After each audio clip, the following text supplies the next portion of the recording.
বিপ্লবী চে গুয়েভারার জন্মদিন উপলক্ষে উষাবাজার নতুননগর ও পুটুনগর লোকাল কমিটির উদ্যোগে আয়োজন করা হয় রক্তদান শিবির। কর্মসূচিতে উপস্থিত ছিলেন সিপিআইএম এর রাজ্য সম্পাদক জিতেন্দ্র চৌধুরী সহ দলের অন্যান্য নেতৃত্ব। চে গুয়েভার আদর্শকে স্মরণ করার পাশাপাশি সমাজের প্রতি মানবিক দায়বদ্ধতার বার্তা পৌঁছে দিতে এই উদ্যোগ নেওয়া হয়েছে বলে জানান আয়োজকরা।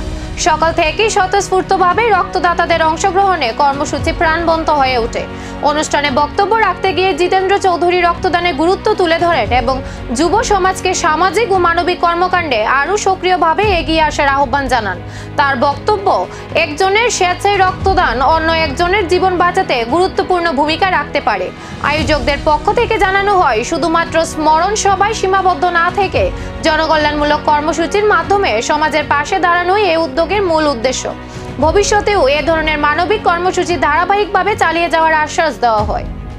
যে কারণে এত অবরোধ, এত সংকট সত্ত্বেও সারা পৃথিবীতে সবচেয়ে বেশি ডাক্তার এবং উৎকৃষ্ট ডাক্তার যারা তৈরি করেন তার মধ্যে অন্যতম কিউবা, এবং এই মুহূর্তেও প্রতি হাজার যে নাগরিকের মধ্যে কিউবার 9.7 জন ডাক্তার। সেখানে যে আমেরিকা এত দাপট দেখায়, এত শক্তি, এত জাহির করে নিজেদের ঐশ্বর্যের, সেখানে মাত্র 3.7 জন ডাক্তার, অর্থাৎ 3 গুণ ডাক্তার হলো কিউবাতে।